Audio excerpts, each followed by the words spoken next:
I think we all get so caught up in this grind of the TikToks and the dances and the trends. And this is trendy tomorrow. Is it trendy on what platform? Like in a panic.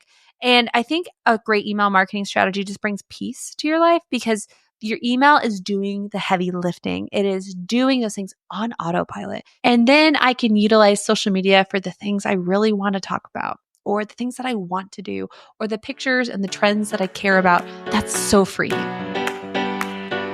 Hey there, welcome to #ActuallyICan. This is the podcast where us female entrepreneurs are going to ditch the hustle culture, build value-based aligned businesses, and finally charge what we're worth.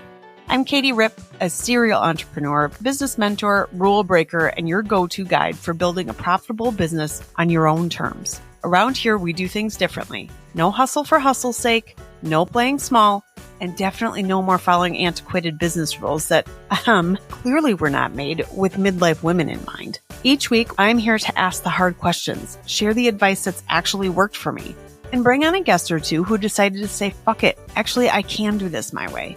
Expect bite-sized, high-impact episodes ranging from about 25 to 45 minutes, packed with real strategies, mindset shifts, and rule-breaking business insights. If you are tired of business feeling like an endless to-do list, and you're ready to make more money without burning out and feeling guilty, you are absolutely in the right place. Let's go.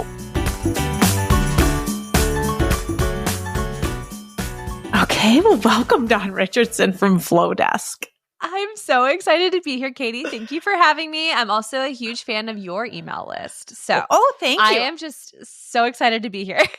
Well, I am extremely excited to have you here. This is a huge connection for me. Do you know when you have those like fangirl? I mean, I fangirl over companies. I think people do that. I mean, I'm a small business lover. So when I see, and Flowdesk is certainly not a small business, but started out sort of that way, right? Like everybody starts out at some place. And I've just really fangirled over Flowdesk for years. I mean, ever since I got in on Jenna Kutcher's like list in 2000, I don't know, the teens, whenever it was. And I've had it ever since. And now I'm a partner and it's one of those things that you love to endorse people that you love. And I just really like every time you guys roll out something, every time I'm in there, I'm just like, God, this is so cool. It's so pretty. And I'm a design junkie. Like I love pretty stuff. I mean, like most people do, we're so image heavy. And so like people are into clean, gorgeous designs. Yeah. I've been with others. Same. Never. Yeah, same. Never as good. I just like, there's nothing to compare this to. So in any case, I'm extremely excited to have you. I personally still think email is queen. We own our lists. I know you're going to get into this, but we own our lists. We're renting space on social media. There are some major statistics out there. One of the statistics I just saw was that 88% of Americans check their emails multiple times a day. Oh my gosh. 88%. That's is insane. A crazy number. And I'm one of them. I check my email multiple times a day. And then I know people that like have a very complicated relationship with their email inbox. Yeah. So we're still trying to, navigate all of that. So I'm so excited to have you here because I know that you have a lot of statistics, but also some really cool things with Flowdesk rolling out. Most of my clients, most of the people I talk to are like in the beginning stages. Either they don't believe that email is still queen, which I spend some of my time. We'll learn about that. She is. Yeah, we're going to learn about that. And she is. So those of you that are like, yes, she is. But you have so much more knowledge than I do. And I'm just really excited to have you here. So I'm going to let you get into your intro. You're also a small business owner. So I please want you to introduce that and I'll let you take it away. And then I'll ask you some questions. Yeah, of course. Of course. So hi, everybody. I'm Dawn. I have a bit of a full circle story here. I started in tech. I was a software engineer. I worked for Apple. I got a big girl engineering job. And while I was there, I was, living the dream, the corporate girl dream. And I had big girl money is what I called it. So I bought a big girl camera. That's how it all started. It was a Groupon. I bought this camera and I fell in love with photography, but I fell in love with the idea of working for myself and working in a way that didn't limit me. And that was really exciting and enticing to me. And this is in 2015. So I launched a photography business. I learned how to be a wedding photographer. I eventually went full time in that photography business and shot a couple hundred weddings here in the Texas Hill Country. Like, whoa. I went from software engineering to weddings, and I loved it. It was a blast. But one thing that I learned pretty quickly was the part that I loved the most about being my own business owner, which was like the tech and the tools and the systems and like letting things work and make money in your sleep. Like that was just so satisfying to me. But that was the part that many other small business owners really struggled with. They were intimidated by it. They didn't think they were smart enough for it. They didn't love it. It wasn't working for them. They didn't have the right tools. So I started pursuing education, teaching other small businesses how to use technology in a very fun and friendly way. Because you go on YouTube and you look up tutorials, sometimes they're not very fun. They're very intimidating and not fun and like not friendly. And you just close out of it because you're like, this is not me. Like I can't focus here. So in 2019, I launched Tech Savvy Creative, which is an online resource for entrepreneurs, creatives, small business owners to learn how to use tech in an unintimidating, friendly, fun way.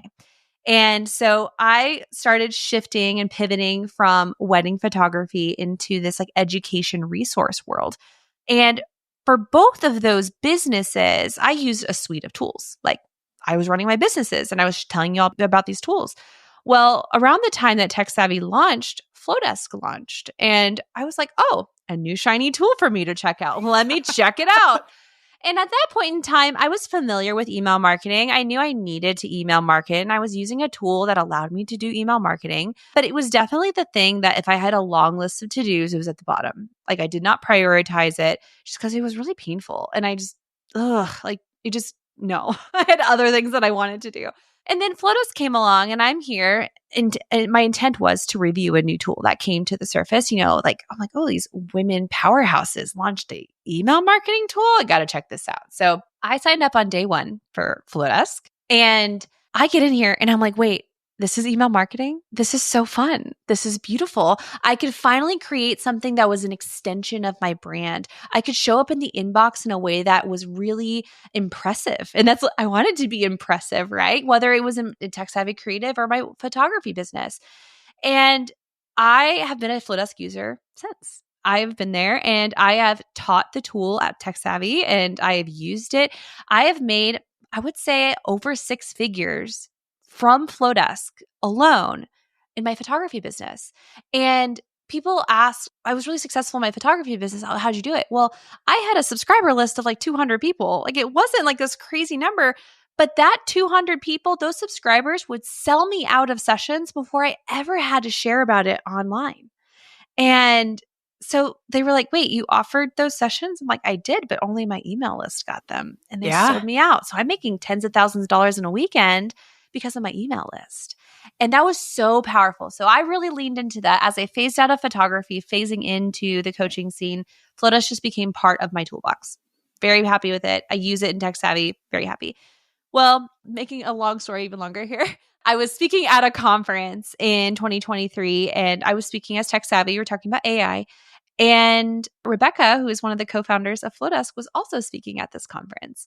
And I met Rebecca, got to know, I know I'm fangirling. I had that moment. I was like, I love Flowdesk. Like I teach about you all the time. And that led to opportunities. And I started at Flowdesk in February of 2024. And I've been here since. Tech Savvy is still going and it's running. I'm not doing one-on-one things anymore like I used to because I am full-time over here at Flowdesk as the product education manager. But yeah, that's a really long story just to say this is how I got here.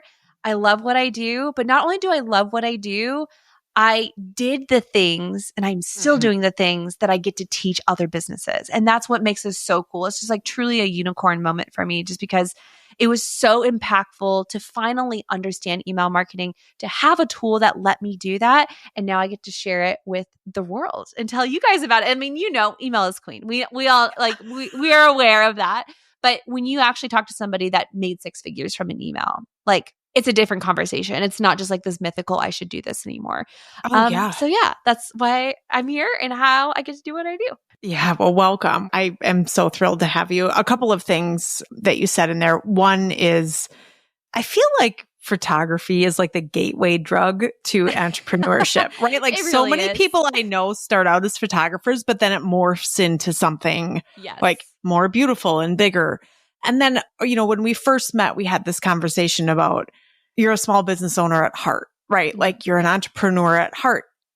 And even though you work for somebody else, you can still be this, right? Like we can still be right? Like you get to do all of these things and you still get to be a business owner. Yes. So I think that's like such a cool part of your story. But the tool part of this is like, God, it's sort of like getting that shiny object and being like, this is such a gift. I just want you to open it.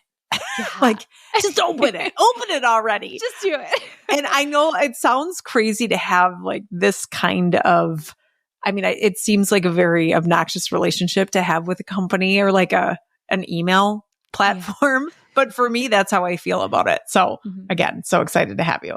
Okay. So we did mention that we love email and it's still queen, but I still have clients that are like, email is dead.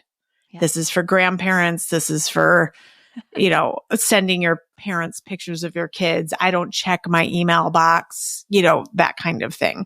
What do you say to that? So great. So I have a couple of like industry statistics for you. Yes. One of them being that email marketing to this day has the highest ROI of all the marketing channels. So for every dollar you spend in email marketing efforts, we're seeing an average of $42 back. So if you hand me a dollar bill and I give you $42 back, you're probably going to give me more dollar bills, right? So please. And of all the channels, that's so important. And I also think something really important to mention here is we're kind of in a really volatile world when it comes to our social media platforms. Like we really don't know what's going to happen to some of the big ones, and like, I don't know about you guys. I love TikTok. And one day I woke up and it wasn't there anymore. And something really interesting here at this job at Flowdesk is we work with a lot of creators. We work with a lot of people that have these huge followings on these platforms. Well, I can tell you around that time when we were really uncertain what's happening with TikTok, we're still uncertain about what's happening over there. But when that first started coming up and the countdown started happening, there was a really distinct difference between the creators who had all of their eggs in the TikTok basket and the creators that really were like, well, that sucks, but life will go on. And the difference was they had an email list because they had a way to connect with their audience, even if the platform was gone. On social media, you can't download your followers from TikTok and go upload them to Instagram. But in email marketing, that list is yours. Nice. I know it would be, right? Wouldn't that be nice? All those random followers I have on TikTok, please join me on Instagram. But in email marketing, you can download that list. You can move it from platform to platform, whatever those platforms are. That list is yours and you keep it. And you take that list, you move to the platform that works for you. And when it comes to tools, and a lot of this information that we talk about today will be relevant to anybody, regardless of what tools they're using. We love Flowdesk. We're big fans. Again, for me, it changed the game in my email marketing strategy because it was a tool I finally used. And it was a tool that I actually used. And at Tech Savvy, I teach this every single day. The best tool out there is the tool that you will use. It's not the one that your friend's using. It's not the one that your favorite influencer's using. It's the one that you will be excited to use and log into every day. It doesn't matter who uses it. If it doesn't make sense to you or if it isn't something that is resonating with you, it's not the right tool. Or it's not pretty. Yes. Oh my gosh. There's some really scary ones out there. If it's not pretty, I'm not looking at it every day. I think it's probably for a lot of creatives, right? Like we want something pretty. Yes. Well, and so that leads me to my next point too, is we're in a world where pretty stands out. So we're talking about being in the inbox. Well, I did a webinar with my friend Molly, and something that she said that really resonated with me is like, an inbox is a really intimate place. Like you have doctor's appointment reminders and your taxes are due and you have like all of these conversations, and you showing up there where somebody has this intimate information about themselves is really quite the honor. And if they have invited us into their mailbox, we really need to be honored that they asked us to be there and show up because they asked us to be there. So that's something that's like has really resonated with me. And when I think about how I show up in the inbox, but with that though, I want to show up in a way that stands out. I want to show up in a way that is a representation of my brand, that showcases what it's like to work with me or who I am as a brand. I want my tech savvy creative emails to come across as fun and engaging and like, oh, this is cool. I want that. And I want them to remember me. They might not be ready to buy. And that's okay. Nobody's going to be ready to buy out the gate. You have to show up, build that trust, that know, and trust factor. And you can do that with beautiful designs. And Flowdesk makes it so easy to do that. The example I love to use, anytime Starbucks sends me an email, I will open it. I have enough of a Starbucks problem. Them emailing me is not the reason why I'm buying their drinks. Anyway, it's a thing. But their email marketing isn't my reminder every day of oh, I should go buy some coffee. I don't need that help. But I open it every single time because they have the most stunning visuals in their emails. And I just have to see. I know I don't like your lavender latte, but you know what? That email is going to be stunning. For sure. You say lavender and it's pretty. There's going to be purple in here and I want to see how you're going to use it. And, that kind of relationship, I want people to feel that way about my emails. Yeah. I want them to know when they open my emails, they're going to have a really valuable tech tip that can really change the game for them, that they're going to have messaging that resonates with them.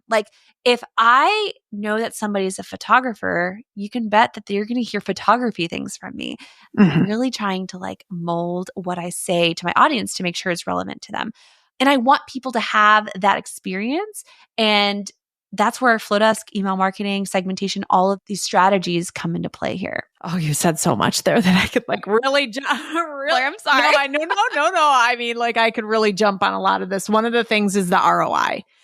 Well, $42, that's crazy. Right. But I mean, you have your own story about that. And I have my own story about that. I sold almost all of my coaching packages through email. Heck yes, you did. I only could post it once on Instagram before it was sold out. And then I never had to do it again. And it was sort of the people that were on Instagram was I didn't even know you were doing this. And I was I know, because it was in my emails. Yeah. And that was a significant amount of money for me early on at the time in the beginning of my business. But to have that, I can trace every single piece of that back to my email. It was a link. It was a click. It was a sales launch. Now, there's coaches, right? I'm a coach. I'm a creator. I have an online business. What do you say to the people that have brick and mortars about email lists? Even more important. Absolutely. Right. Yes. I'm so glad you said that, because I also own 2 brick and mortars and we use email marketing for those. And I can also very easily track back money to that. Yeah. And see the analytics and see how much money people spent. And it's significant. Yeah. Well, and every brick and mortar is different too. So this might, generalizing is a little hard here. But when you have a brick and mortar or a physical product or a physical service, there's an experience that comes with it, right? It's not like a digital experience is a little bit different. It's not quite as tangible, but maybe you're selling a product. Maybe you're selling soap or lotions, or I don't know. I'm just trying to think of random examples, or maybe it's a med spa or something like that. There's an experience attached to it, right? You want to welcome people into your brick and mortar. And you can do that through your inbox. You can offer them different offers that are specific to the inbox. That's a really great way. I know we're going to talk about opt-ins and stuff here, but a great way to invite people into your world is by giving them something in exchange for their email address. So are there special offers? Do they get first dibs on things? Do they learn about new products and new services? Those are all things that email marketing is going to be your queen strategy with. And leaning into that. And I also think that there's an experience that's different too, because when you have a tangible product, that's a product you want to showcase. So you want to show up in a really beautiful way as well, because we want to let that product shine. We want to showcase that product and show people why it's so great. Where a digital product, I can make something in Canva and we're good to go. But I want my email inbox to be an extension of this great product that I'm selling. So I would say it's even more important for those brick and mortar type businesses. And the social media, the welcome, right? You get to see who I am, right? I want to tell you, if that's the first introduction you have to somebody, you might do a Friday introduction on Instagram every single Friday for 7 months in a row, and somebody might miss it. But your 100%. Email, if they get a first email from you and they are thinking about coming to meet you in person, wouldn't it be nice to see a picture first? who is this person? Right? Who am I going to see? Yeah. So that part of it is so good too. Well, Katy, you bring up something that's like a really great point here. You talked about like, okay, I can post this every Friday on Instagram, but you're lucky to get a 5% engagement rate on Instagram if you're lucky, right? So, thousands of followers, only 5% possibly can see this or engage with your post. Like, that's crazy. Well, email marketing industry average is about a 25% open rate. That's already way higher than your likelihood of being seen on social. But with platforms like Flowdesk and with great email marketing practices and strategies, we're seeing an average of anywhere from 50 to 80% open rates. So think of a world where you can get in front of that much of your audience. Like you can't do that on Instagram, TikTok, all those other channels. I'm not saying though that like social media is not important. I think it is part of the strategy. We like to think of it as like social media is the handshake, the nice to meet you, here I am, where email marketing is that like, let's sit down and have coffee and I want to learn about you. It's an and, right? Like we don't have to live in this either or, which I'm a total black and white. My audience certainly knows I'm a black and white thinker, and I've been trying to live in the gray and trying to live in the and we're all trying together. But like you can do this and there's so much connection between the two of them, right? Like, hey, from Instagram, come to my email list. From my email list, come to my Instagram. And they can do both. And we talk about Instagram a lot, but TikTok or, all the social media channels. The intro part of this, right? Like the introduction to somebody. So let's say somebody doesn't have a list yet. Or they have that lovely notebook that's been sitting at their checkout counter and people are like, I'm interested. Here's my email address, which I'm pretty protective of my email address. I also have an email address that's like katyrippjunk@gmail.com, right? Like for the things that I don't, like whatever, I have to sign up with something. So that's it. But if there is, a notebook that's sitting there or you've got, let's say, Square is a great example of, we own a coffee shop. So we have Square of like all of our customers that have put in their email addresses that are waiting for us to send them a coupon or send, the Starbucks of the world. Yes. Hey friend, just a quick interruption to tell you about something that's going to finally get that email list working for you. If you've got a pile of email addresses collecting dust or a newsletter you keep meaning to start, join me for the Art of Hello. This is a 3-hour hands-on virtual workshop where we'll set up your email account, organize your list, and write a beautiful 3-part welcome series together, live. It's only $124, or if you're a member of the Actually We Can Collective, it's totally free. Head on over to katyripp.com and grab your spot now. Your future self and your inbox will thank you. Tell me about the people that are like, I have email addresses. What do I do now? Okay, great question. Great question. And this opens a couple of different topics here, but I want to start with what I believe is the most important one. I'm a rule follower. So we're going to talk about some rules when it comes to email marketing.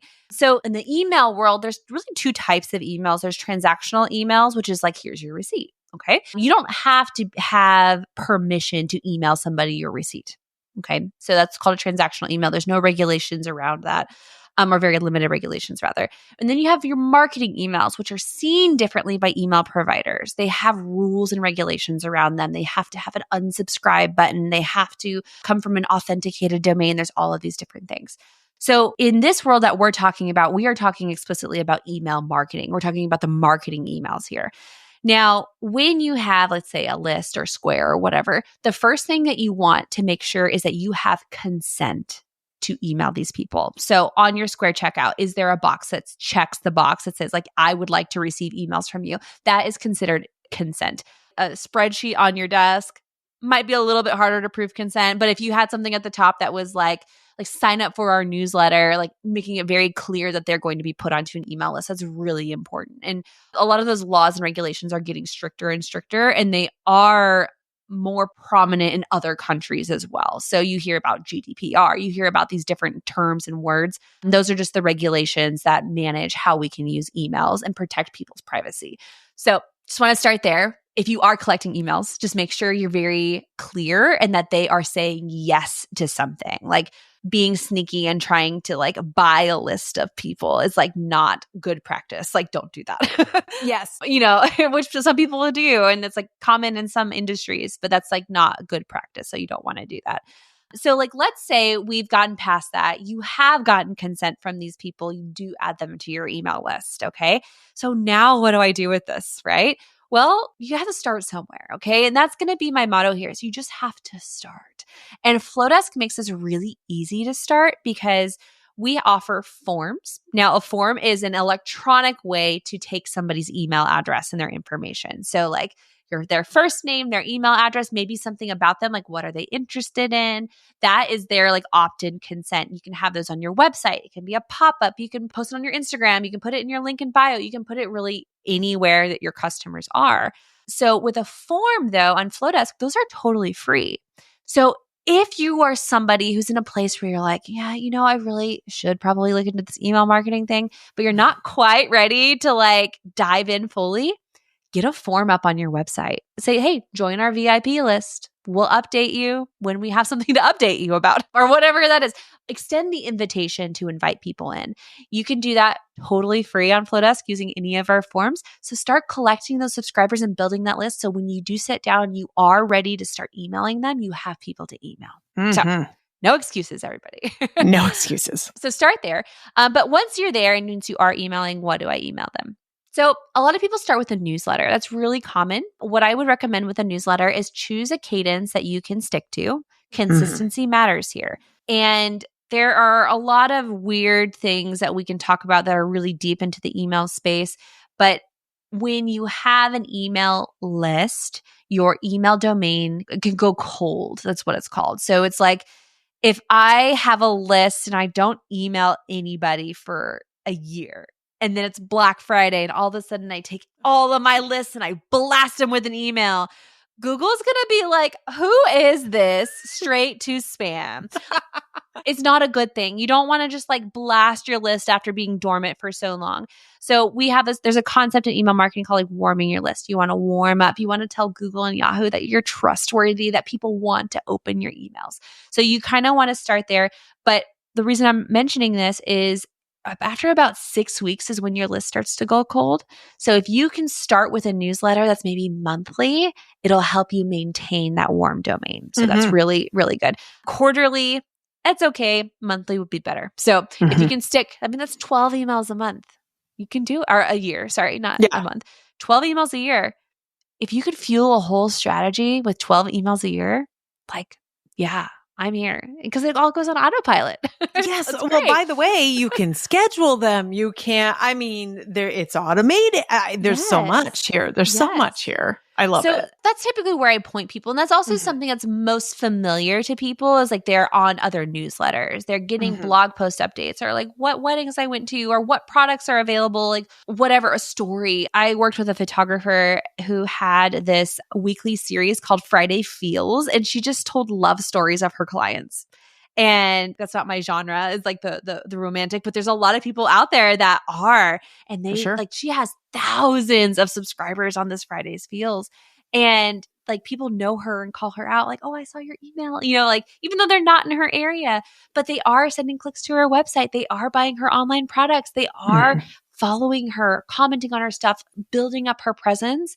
And that just affects her overall business. That's really powerful. So newsletters are a great place to start. Also, look into like something like a welcome sequence. Give them the ability to get to know you better. Again, you said the hello on social media. Let's have the coffee shop conversation. Let's learn about you, your story. How did your business come to be? How did you get here? What problem were you trying to solve? What are some testimonials from your clients? Tell me stories and like even the craziest stories. The crazy stories are the ones that perform the best. My friend Natalie, her best performing email ever was a story about her just like eating it in the middle of an airport. Like she was running and just like face planted and like everybody is like, but that was like her best performing email. Was like the story. Mine was because I had an allergic reaction to poison ivy. Oh my gosh, that's terrible. It was horrible. But everybody read that email. Everybody. Yes. They wanted to see how ugly I could really be. And we did. We shared it.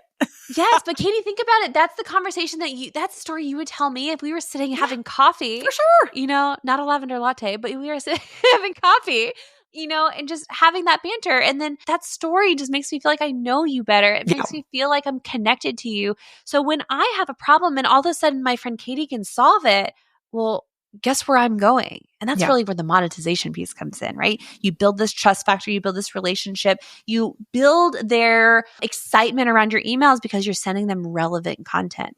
You can't do that on social media. I can't say only show this to photographers or only show this to moms. But if you have a strong strategy in your email, you can. So you're always sending the right information at the right time. So that's, again, to recap here, where do I start? Make sure you have consent. Get a form up on your website. And when you're ready to email, start with something maybe small like a newsletter or a welcome sequence. I love it. You mentioned a couple of things, and I talk about this with my clients and this audience quite a bit, is sort of that unsubscribe or the unfollow or the, right?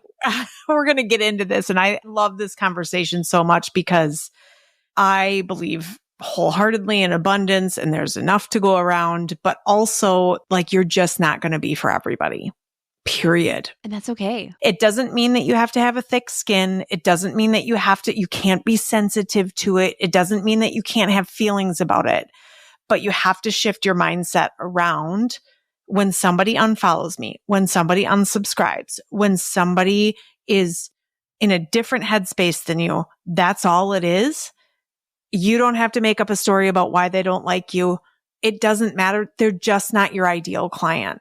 Yes. And not having an ideal client actually makes you money. And we talked about this. And I will tell you, after we had this conversation, Dawn, I went into my box and took out people that haven't engaged. Yeah. And I was like, bye. Oh, this felt so good because my engagement rate went up, right? Like all of a sudden I was like, oh, almost everybody engaged this last time. That's significant. So tell me all about that. Yes. Okay. I mean, I love talking about this because I was one of those people that said like, oh, that's my subscriber. I'm not deleting them. Like, what are you talking about? This is mine. So I get it. But now, like, I really want everybody to like sit here for a second and shift their mindset to an unsubscribe. Just say thank you because they just did you a favor. You know, like that's something really cool about emailing is that they can often self-segment. They can tell you about themselves that helps you drive that data and those decisions. And one of those decisions can be the unsubscribe. And that's totally fine. Because here's the thing, if they don't unsubscribe, they're just going to stop engaging with your emails. They might move it to the spam folder. They might mark you as spam, which is not a good thing. And it hurts your engagement rate. So like you said, let's paint a picture with an example. Like let's say I have 100 subscribers and I send an email to 100 people.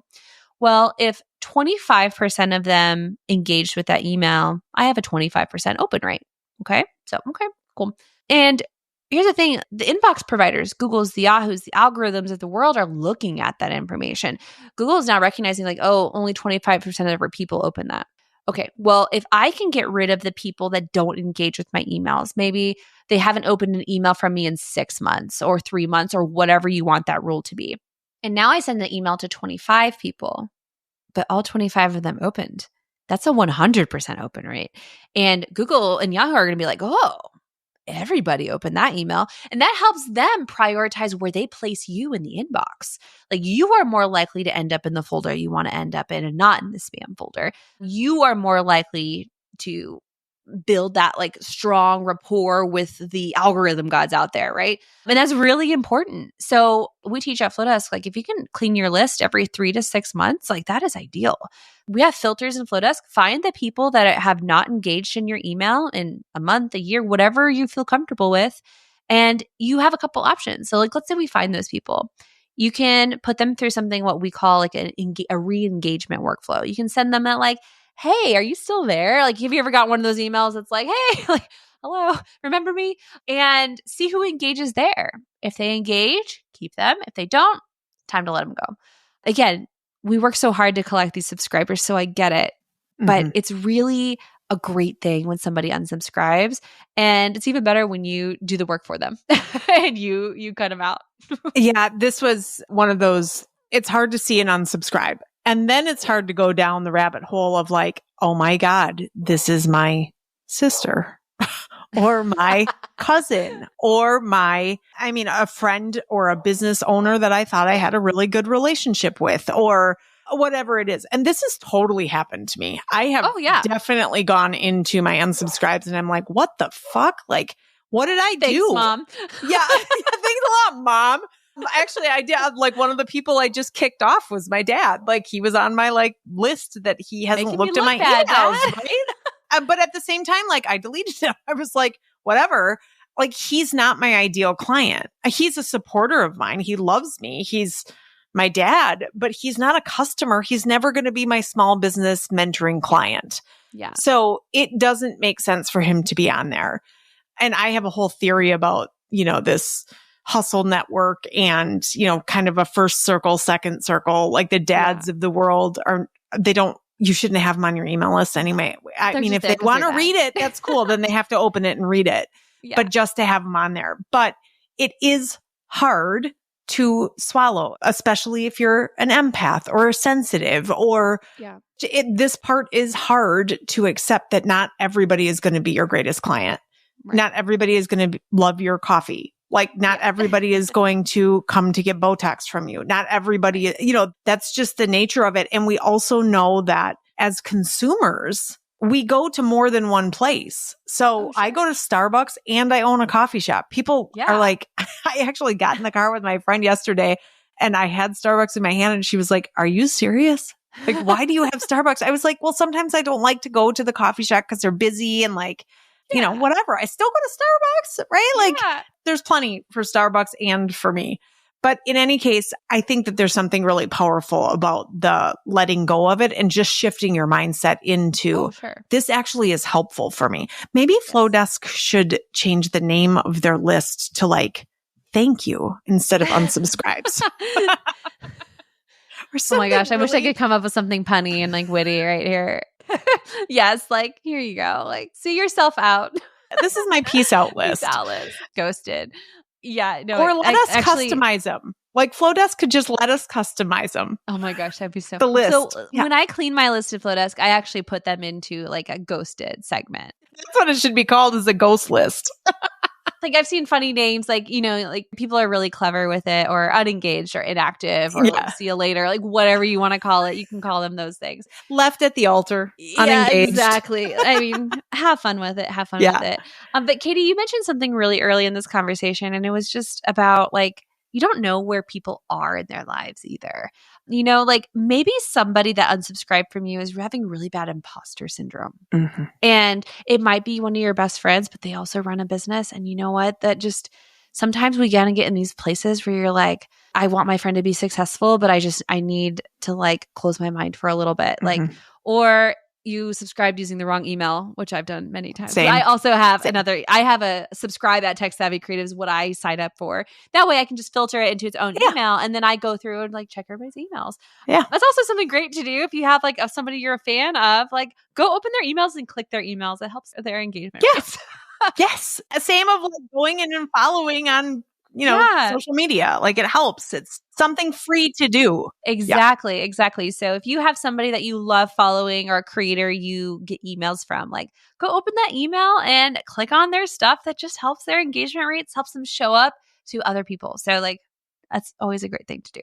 You just made that point of like, you don't know where everybody is. Like it could be like, I don't want to hear from you anymore, but it could also be like, it came from the wrong email address, or like all of these different things that are not related to the content you're sending or who you are or what you're doing. So it's really healthy to disconnect yourself from that. Yeah. The motto I use is data over drama.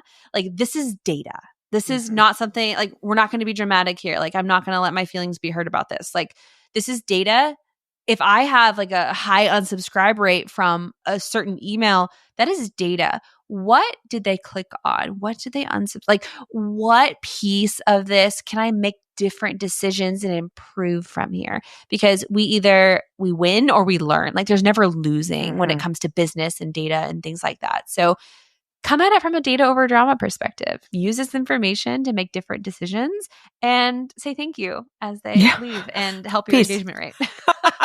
One of the things you just said was, well, A, we're not mind readers. We don't know why somebody pressed unsubscribe. They could have done it on accident and then like, fuck, sorry, I didn't know or whatever. But also the piece of that where I tell my clients and my audience, my followers, whoever is like taking advice from me or liking what I'm saying, I'm always like, be very intentional about what you're consuming these days. Right. That's what people might be doing too. Like right now, they just got to take a break. They're cleaning up their inbox. They're on a declutter challenge that I gave them in March to go through their inbox. And like nobody's sitting out here with 38,000 emails anymore, right? Yes. Which there are a few of you out here that I see right now. Like I'm talking about your email boxes. So, I mean, no wonder we have a complicated relationship with our inbox if it's constantly I'm never going to get through these, right? Like, but not everybody has that complicated relationship with their inbox. Right. Like I clear it every day. That doesn't make me better or worse than anybody, but it's just who I am. But I'm also very intentional about my inbox. I'm very intentional about what emails I subscribe to, what I read, what I consume. And your inbox does not have to be a dungeon, right? Like right. But just because you don't like your inbox doesn't mean the majority of people don't like their inbox. Exactly. That's so true. I mean, a lot of business owners project themselves onto their clients. That's exactly what you're saying. For sure. Like, oh, I'm so overwhelmed by my inbox. I don't want to be part of the problem. Like I hear that all the time. I'm like, yeah, but like, just because it's something you're experiencing, like, doesn't mean that like somebody else is going to like, cause remember you got the consent. They have told you that they want to hear from you, you know? So it's not like you're sneaking your way in because you secretly got their email address. I mean, also, please don't do that. Yeah. Don't right. Do like that. again, right. Like it really doesn't help anybody because even if you're buying a list, it probably means that one of those people are going to be actually a client out of 60,000 or whatever. Like it's just, they're not your ideal client. You have no relationship with them. They're junk. Don't do it. Sort of like the follows, right? Like that's just a numbers game. Yeah. And speaking of a numbers game, you know, we talked a little bit about these like massive followings, massive subscribers, that kind of thing. And in reality, it is a numbers game, right? Like if you have 25% of 1,000 people, that's 250. If you have 25% of 100 people, that's 25, right? Like it's all relative.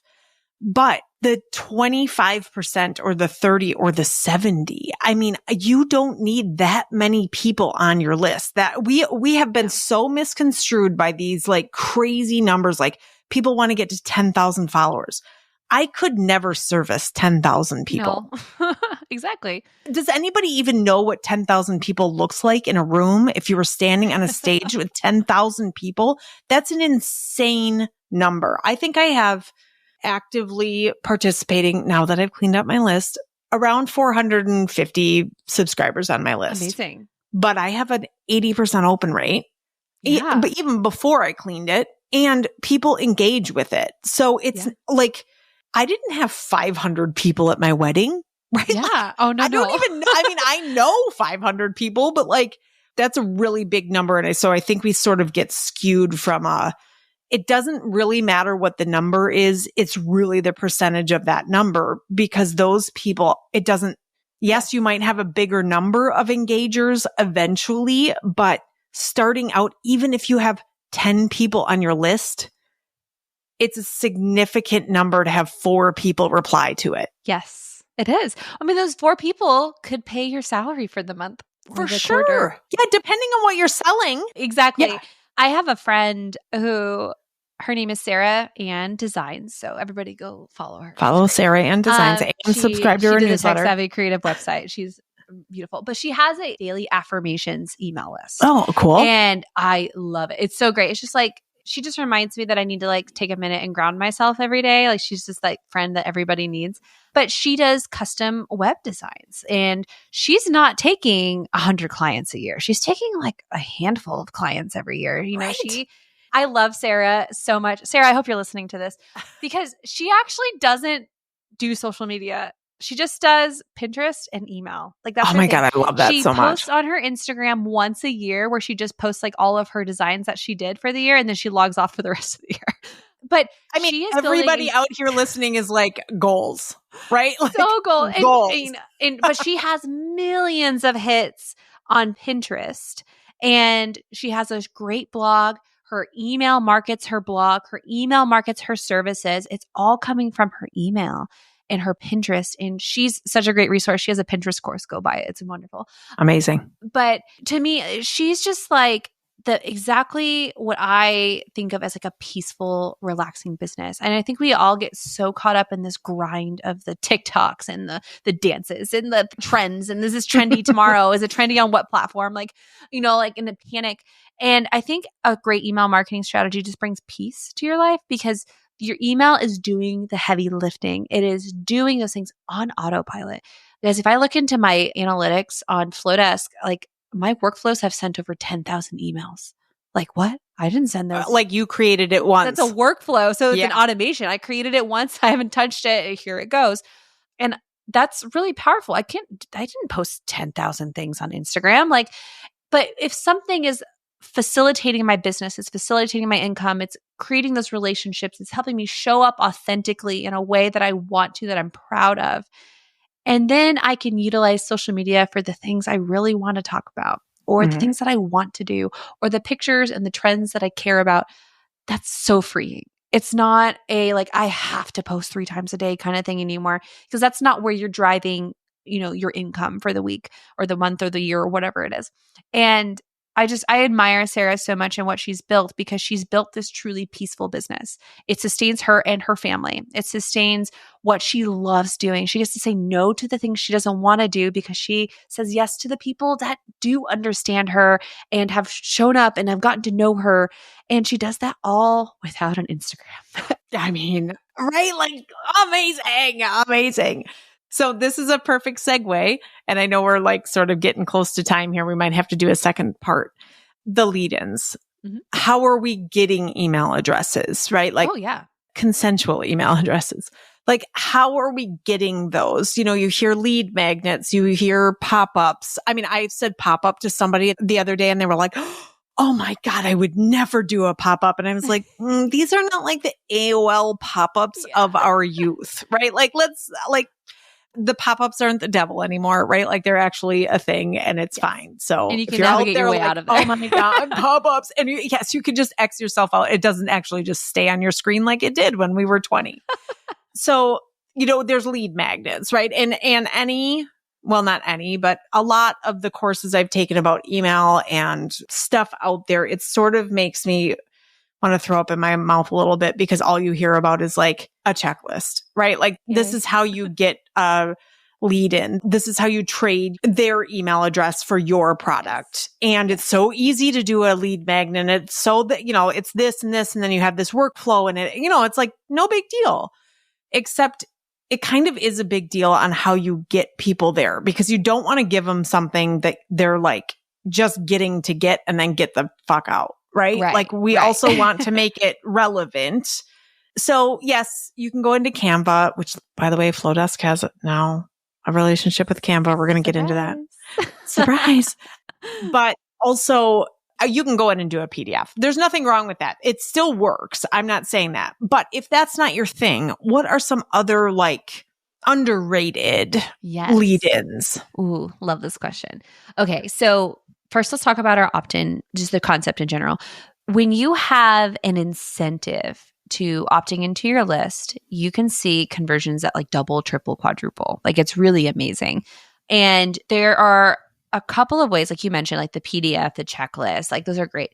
When you do those though, remember that this could very possibly be the first time that somebody is seeing your brand and who you are. So you want to put a little bit of effort in there. Creating the opt-in itself is almost always the hardest part, right? The actual opt-in. It's not the email marketing setup. It's not the forms. It's not the automations. It's the actual opt-in itself. So, make sure you spend some time on that and give something that's really valuable to them that makes them go, oh, I need to learn more about this person. But it is so much more than the PDF or the checklist. And I'll tell you about options that have been really successful for me in my business.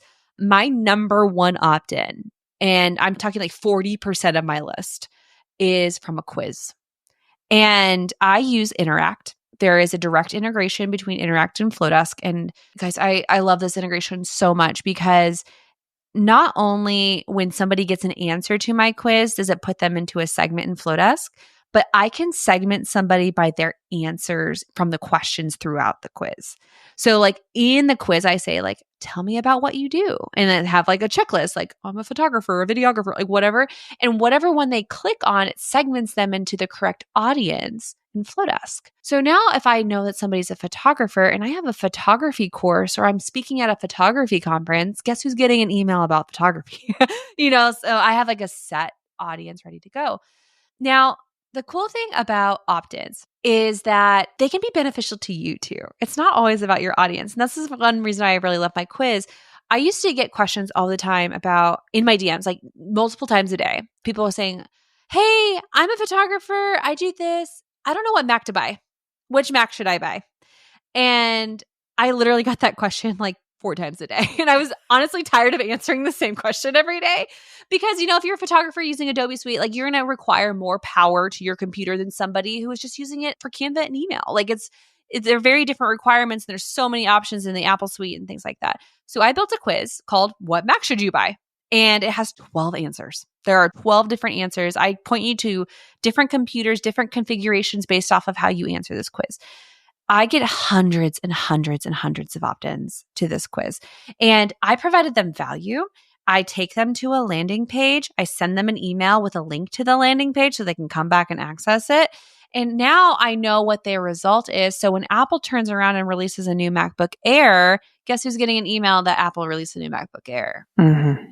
Now I'm their trusted guide. They come to me when they're making these decisions, And I built that trust factor, and those opt-ins have just really fueled my business. It's so great.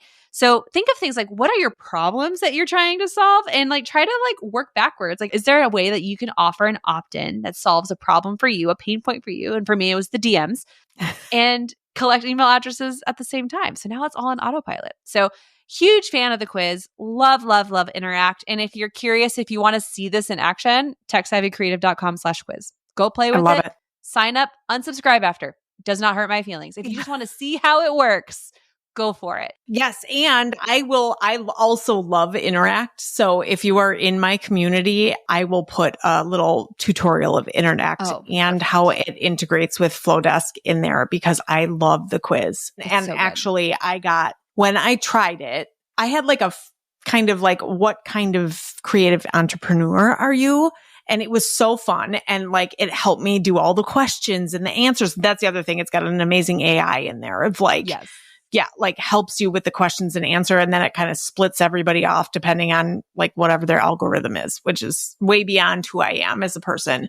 But it was amazing. I loved it so much. And I got the most opt-ins from it too. Now I did it as like this is a fun, cute thing to do, but it didn't really give me anything on the back end. So I have to like kind of go back and like, where is the pain point here? What am I trying to learn? Rather than just like, this is a cute, like, what kind of entrepreneur are you? There has to be a little bit of strategy to it. But if you're interested in the quiz and you're in the Actually We Can collective, I will be doing a little tutorial video. That is so valuable. Don't miss that, guys. That's so good. Good. So we talked about quizzes. Let's talk about other things. Okay, we have the PDFs, we have the checklists, we have the quizzes. What you're offering can be an opt-in. So one thing that worked so well for me was the exclusive access, the first dibs, my mini sessions only go out to my email list. My coaching sessions are only available to my VIP email list. Like that scarcity is a huge piece too. Or if you're doing something timed, like let's say you have a webinar coming up, utilize a countdown timer on your form. So in Flowdesk, we have these countdown timer forms. They are my favorite. You can count down to an event. So it's like a literally ticking clock that you can customize. And it's like, sign up before it's too late. They're like, get ready for our Black Friday sale, like whatever it is, and put it behind a countdown timer. That sense of urgency alone can increase your opt-ins like double. It's incredible. So think about like, what are you offering? Is it limited? Like, can you offer exclusive access? Can you offer a sneak peek? Discount is another very popular one. Maybe a free item, like brick and mortar, everybody's different. Maybe your email list gets a like early shopping access or shopping hours. Costco does like the early shopping for the gold card members. Like what are different ways that you can offer things that are not a checklist? But those are some of the popular ones that I see that work really well. And coming from my own business, that like exclusive, this is, if you want these sessions that I don't talk about anywhere else, this is how you get it. That was really what fueled my email list for my photography business. And I'm telling you, like, I'm talking about 6 figures with 200 people. Like, again, it's not this huge, crazy number. Like, we all aspire to have these crazy numbers. But at the end of the day, a handful of people can really change the trajectory of your business and your income. It doesn't take all, 200 people buying into a $1,000 product. Like, you just have to have the people, and like a small subset of those, if they convert, like, that's a game changer. Like, don't discredit the power of one person. Yeah.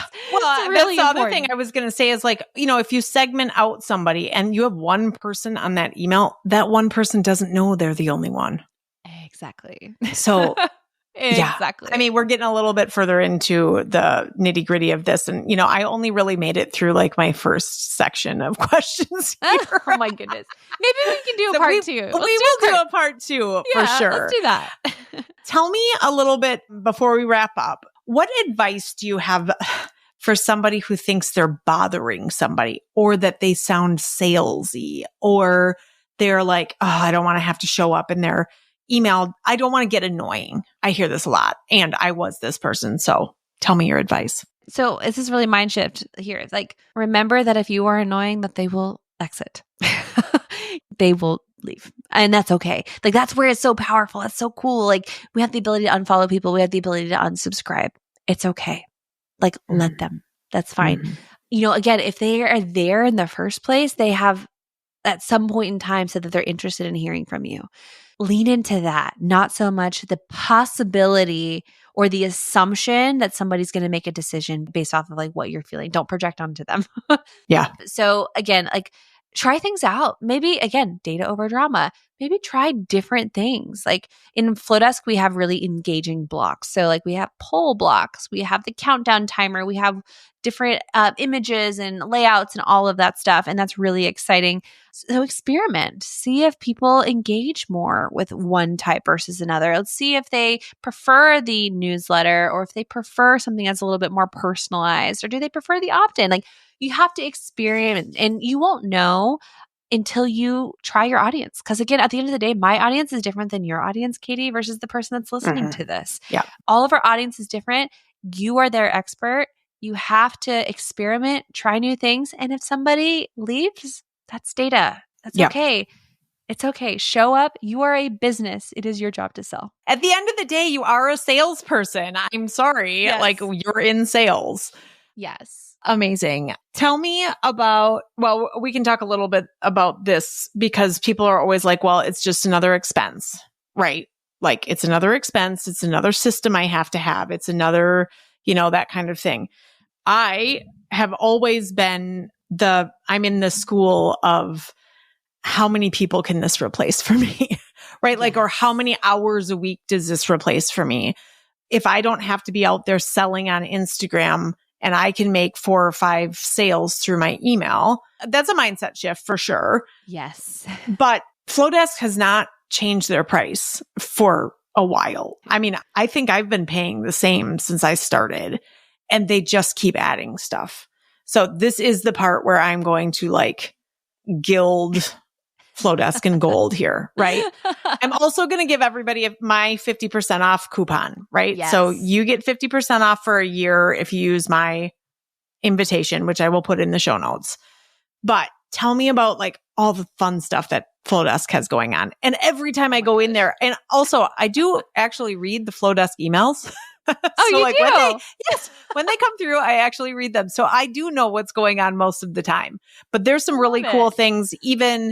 I mean, I actually didn't know that you could use, because I've been a paying member for so long, I didn't actually know that you could use the forms for free, which means that you can go in, you can download a form, put it on your website, put it in your, a link to it, right? Yeah. Depending on the form. Yeah. Yeah, depending on the form. And you can collect email addresses for no dollars, which means that all of a sudden you've got a list that you can do what you want with, but you don't have to pay anything for if you're not ready. Yes. So amazing. Yes. But then if you're ready, what's the next level here? What are we talking about for services? Yeah. So we offer, it's pretty simple right now. So we have essentially 2 primary products, I guess is the way you want to say it. So email is our bread and butter. This is what we do. It's what we're good at. Email includes forms, emails, automations. So we call those automations workflows.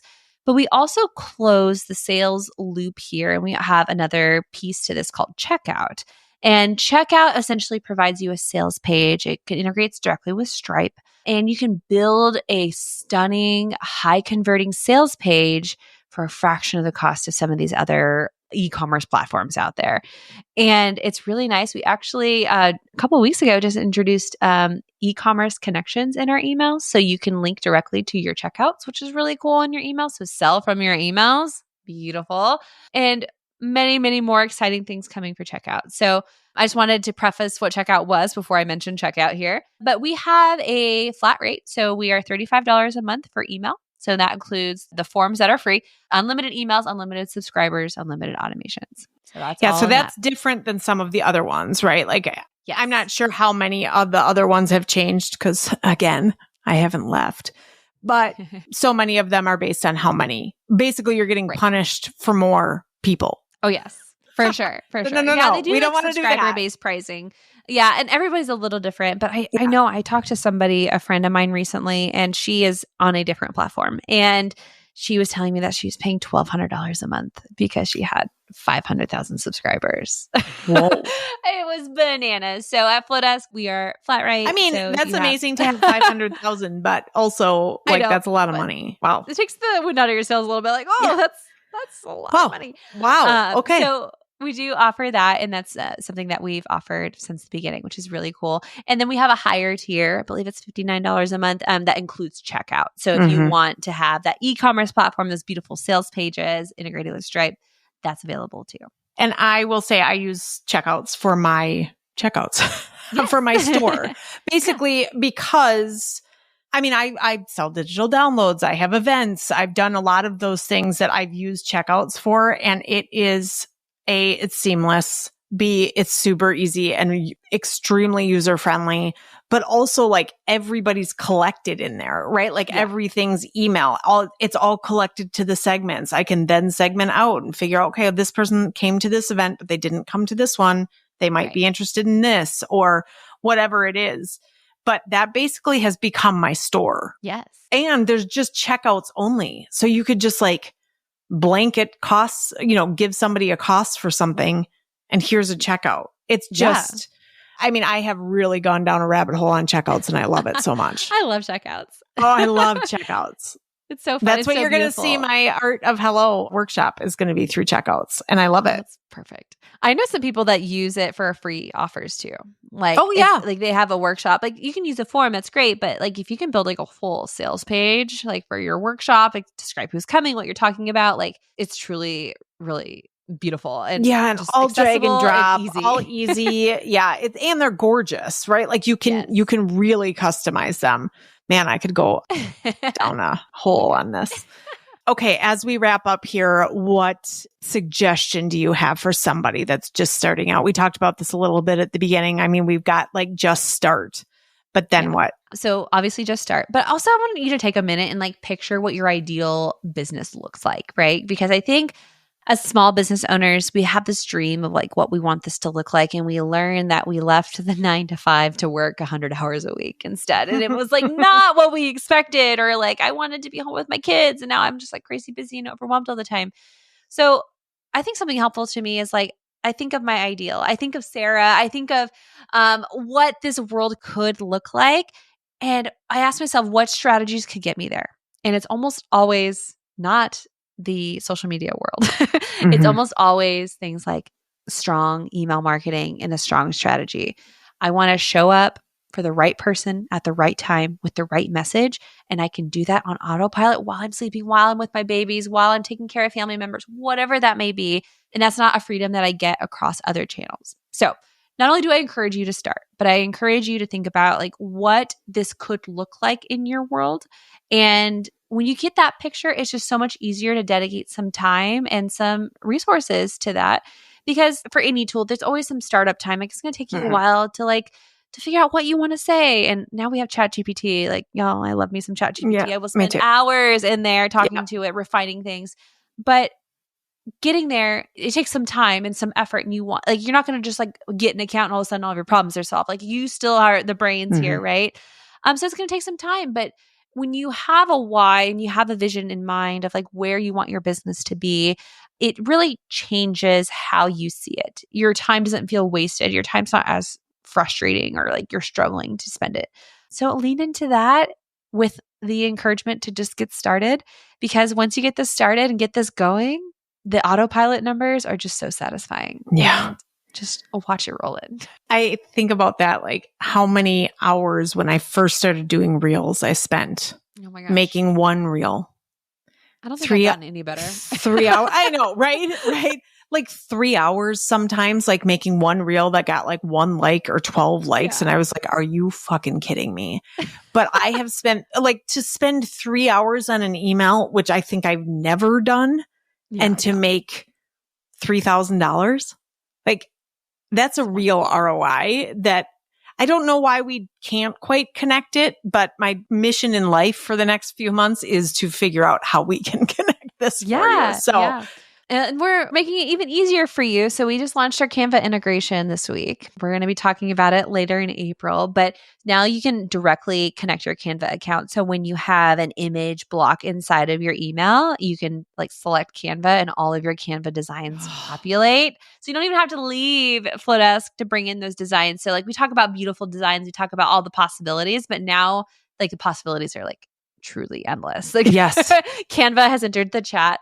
And that just makes it more fun and more customizable. And again, show up, make that impression, be an extension of your brand so you can focus on the things that matter, which is probably not the things that you're spending all your time on right now. 100%. Dawn, thank you so much for joining me today. Really, I am really excited for all of the things that Flowdesk has, but also just to meet you and have our relationship so we can bring more stuff to us. Yes, so appreciate it. Thank you. Well, thank you for having me.